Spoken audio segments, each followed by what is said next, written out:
Amiche e amici, ben ritrovati a questa nuova puntata della nostra rubrica Le Ciacole, rubrica del periodico La Città e di GL Radio, realizzata da Creavidea. La potete trovare in video nell'edizione online della Città all'indirizzo lacittanordest.it oppure in podcast su appunto GL Radio. La rubrica parla di cosa parla? Facciamo una chiacchierata, parliamo di curiosità e varie amenità con personaggi, personalità del nostro territorio, dalle più variegate. E oggi abbiamo il piacere di avere ospite un musicista particolarmente eclettico, un pordenonese doc, Pablo Perissinotto. Buonasera Pablo. Buonasera. Allora, raccontaci un attimo chi sei, cosa fai. Ho detto poco fa che sei un personaggio eclettico perché fondamentalmente ti occupi di musica, ma di musica anche impegnata. Sì, anche se non va più molto di moda la musica impegnata in questo periodo storico, quindi già Beh, mi è un rende periodo storico improntato effettivamente in tutti i campi al disimpegno, al possiamo dire. disimpegno e soprattutto al marketing Mm. musicale più che poi Ah. alla sostanza, ma posso permettermi questa espressione anche perché ormai ho una veneranda età e quindi chi ascolta può già Sì, capire. ma non devi parlare di corda in caso dell'impiccato, perché con una persona più anziana non si dicono, non si affrontano questi No, discorsi. allora non era questo il gancio, Eh, comunque sì, io nasco come cantautore che ha avuto, insomma, il peccato originale è sempre stato quello di voler parlare di alcune questioni che ci riguardano, forse un po' spinto, suggestionato dalla mia sensibilità nel settore. Io non faccio, anche se sono musicista da molti anni, ho cominciato a scrivere canzoni poco più di 10 anni fa, occupandomi un po' di quello che era la mia realtà del tempo. Io vengo dal mondo operaio, ho voluto un po' impegnarmi per descrivere anche quali erano a volte le emergenze di alcuni operai, tra cui purtroppo la sicurezza. mm. Ho deciso quasi di dedicare un disco intero al tema della sicurezza sul lavoro nel E 2004, del dramma del degli dramma degli incidenti incidenti sul sul lavoro. lavoro, tant'è che poi grazie all'associazione ANMIL di Pordenone ho scritto l'inno Morti Bianche, da cui diciamo così ha caratterizzato un po' il mio percorso artistico. Poi da lì mi sono spostato incentrandomi su altri argomenti, i più importanti che posso citare sono la violenza di genere e adesso il bullismo. Quindi diciamo che non voglio onorarmi del fatto che scrivo canzoni socialmente impegnati, piuttosto voglio dire che è per me una risorsa, nel senso che è quello che mi spinge a creare dei testi, a creare della musica. Adesso mi viene un paragone forse un po' così audace, ma potremmo quasi definirti il Bob Dylan De no altri del Friuli sicuramente, ma occidentale. molto de no altri, no, beh, senza Comunque, insomma, il esagerare. rappresentante di una musica impegnata socialmente impegnata. Sì, se vogliamo dire così, appunto è un termine in disuso e questo modello, questo format artistico è totalmente in disuso adesso, Mm. però diciamo di sì, più per un dato di fatto che per la volontà di essere etichettato in questo Forse modo. l'unico che resiste nel panorama discografico attuale potrebbe essere un Frankie Energy, no?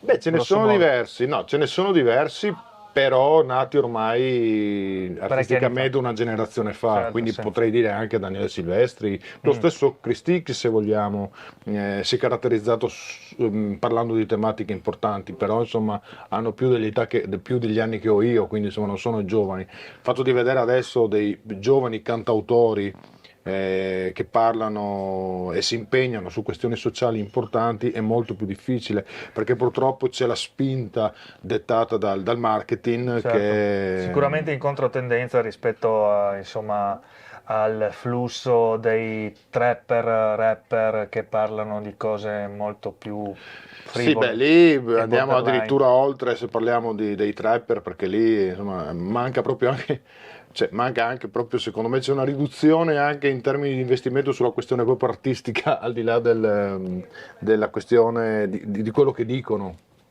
Eh, comunque No, ma fa specie perché il rap alle origini era anche lui come dire, un movimento, una corrente assolutamente, e un modo di fare musica di denuncia, no? assolutamente Veniva sì, cioè sì, nasce nelle periferie nasce più nelle periferie e degradate delle attraverso, grandi città americane. cioè, era un linguaggio di riscatto, Mm. però partiva appunto da una base di disagio sociale, quindi poi magari a un certo punto voleva anche far vedere che si era riusciti a diventare qualcuno o a fare qualcosa. Il problema è che adesso manca, diciamo, il trap perché è un sottogenere dell'hip hop, Mm. manca proprio questa questione, non si parla più di qual è stata la spinta per arrivare, si parla solo di dove si è arrivati, Mm. oppure ad esempio sui temi che sono l'ostentazione del benessere, diciamo così, un atteggiamento misogino verso le donne e la componente anche appunto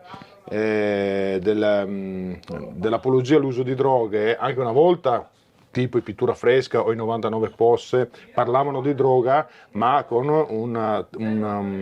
con una tendenza a favore della liberalizzazione, quindi c'era già uno sviluppo, un'argomentazione sul tema, Certo. adesso apologia fino a se Sì, stessa. sì, no, infatti c'era comunque il desiderio di veicolare un messaggio anche Esatto. politico. Qualcuno non sarà stato d'accordo, probabilmente, però comunque almeno c'era l'argomentazione Certo. che partiva da un'indagine sociale. Invece adesso questa cosa manca completamente. È un po' uno spot continuo per stimolare un po' la voglia che avevamo ancora al tempo, e probabilmente i giovani l'hanno ancora adesso, della trasgressione.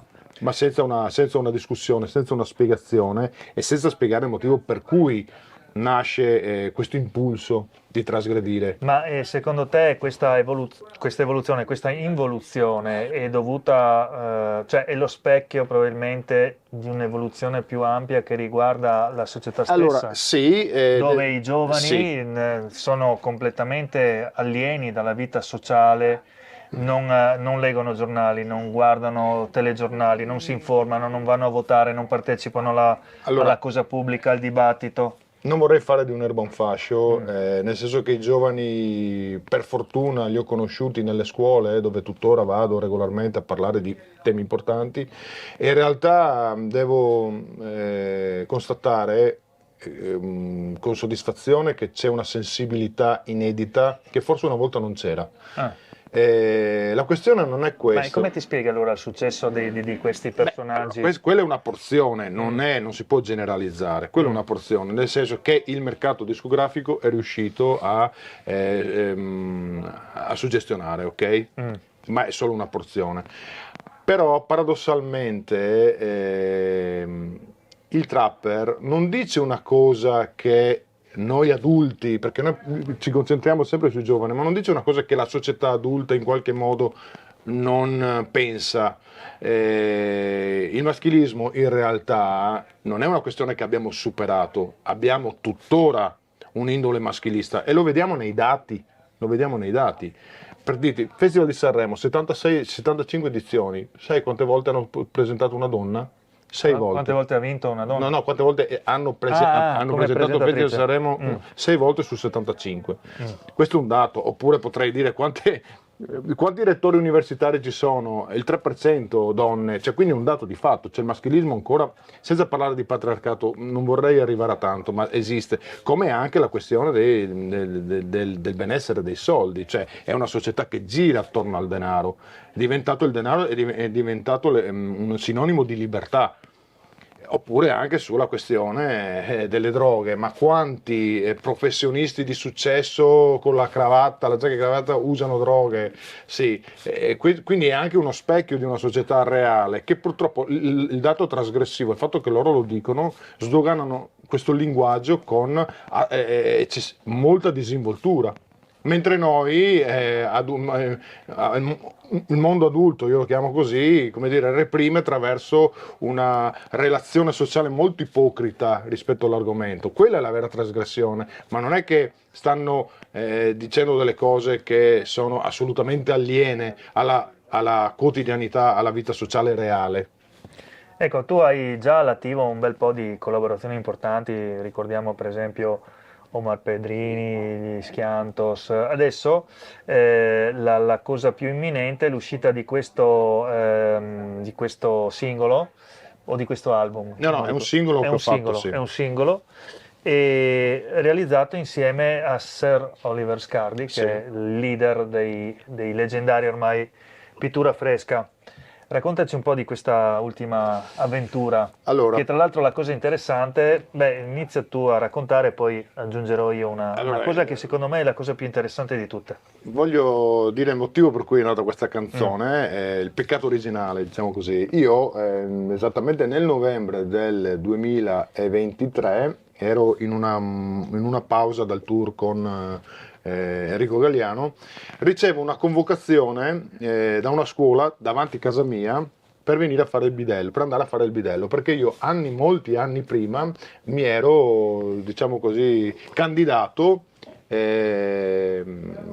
Per questo per fare il ruolo. bidello, perché Ah. al tempo facevo l'operaio, volevo cambiare lavoro Mm. e quindi l'avevo messa all'interno di una griglia di possibilità. E mi sono messo in graduatoria. Poi passano gli anni, io mi ero addirittura dimenticato, passano gli anni e proprio in quel periodo io insomma dovevo stare a casa per 2 mesi, mi arriva la convocazione per fare il bidello davanti a casa mia, il liceo Pensate. Antonio Scarpa, a 54 passi dalla porta di casa mia al cancello della scuola. Potrebbe essere il titolo di un film, Ah, i sì, 54 veramente. passi 54 di Pablo passi, Perissinotto. esatto, veramente incredibile. Ah. E insomma sono andato anche con molta curiosità. Quindi sei diventato, anzi, doppiamente collega di Oliver Scardi, perché Esattamente, sono diventato per, per- collega per te- come... per un tempo Eh, determinato collaboratore scolastico full eh, time eh. nel liceo Quindi... Antonio Scarpa davanti a casa mia. Insomma. E insomma, sono andato a fare questa esperienza anche perché mi piaceva l'idea di essere all'interno di un contenitore scolastico e soprattutto rapportarmi con i giovani. E così, insomma, è andato tutto molto bene, per dire la verità, mi sono divertito, tutto bello, però ho conosciuto una figura che poi ho saputo anche da Scardi lo ha confermato, essere una figura piuttosto retorica all'interno delle scuole, che è quella bidella, diciamo così, esperta, saccente, però un po', come dire, che bullizza i colleghi, mm, quella che vuole prevaricatrice, e che spesso non ha un atteggiamento proprio idoneo a livello così di educativo all'interno di un contenitore scolastico, cosiddetta la bidea rabbiosa. ecco, Allora, io ho e scritto, magari anche, scusate la nota un po' maschilista, anche vedrana, come si dice in dialetto nostrano, cioè zittella, in questo per caso, completare la in figura questo caso retorica, o no, no? no, in Ah questo no. caso no. Il soggetto che io ho studiato per arrivare la mia musa ispiratrice non era un zitella, comunque insomma coincideva con queste Mm. caratteristiche che ho saputo essere addirittura abbastanza comuni in ogni scuola. Trovi questa C'è questa figura, figura, sì. questo archetipo. E allora così ho voluto scrivere dopo diversi scontri con questa persona.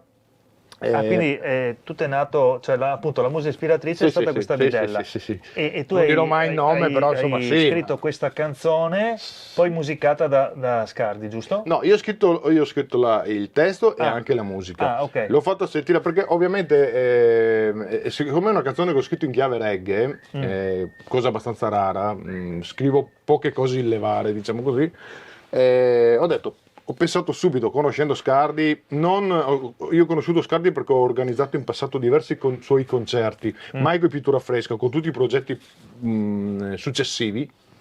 Ho detto, chi meglio di Scardi, il grande bidello, no? Il Ha grande scritto anche bidello. il grande bidello, Quindi può due bidelli che consacrare questa mia teoria, no? della bidella rabbiosa. Effettivamente gli ho chiesto, gli ho fatto sentire la canzone e lui mi ha detto, che stai? Quindi due bidelli che hanno Esattamente, scritto e esattamente. interpretato una canzone su su una su una bidella bidella che appunto ho con il scoperto. sostegno del Ministero della Pubblica no. Non credo proprio, non No. succederà mai, no. Anzi, Ok. speriamo non lo vengano a sapere, credo. Esatto, anche perché scatterebbero le sanzioni No, disciplinari, è credo. una canzone sarcastica, pungente, bisogna dire la verità, insomma, non le mando a dire, però è una canzone sarcastica, ovviamente, dovendo fare una collaborazione con Scardi ho dovuto gestire la cosa in chiave ironica, perché Certo. Scardi alla Quindi, fine dice, allora, dice sempre delle verità assolute, ma in chiave ironica. il singolo esce quando? Allora, il singolo esce su tutte le piattaforme esattamente venerdì. Invece il video Venerdì? venerdì, questo dopodomani. Quindi, ok. E invece il video esce l'8 di marzo. L'8 marzo, bene. Quindi quando questa trasmissione andrà in onda, probabilmente il singolo è già uscito È già sulle uscito. piattaforme. Aspettiamo quindi il video e poi il concerto, perché porterai Sì, poi Scardi sì, ma in qui realtà magari nel chiostro della biblioteca di Pordenone. quest'estate abbiamo deciso di fare delle collaborazioni live assieme. Ancora non ho il calendario delle date che segue la nostra agenzia.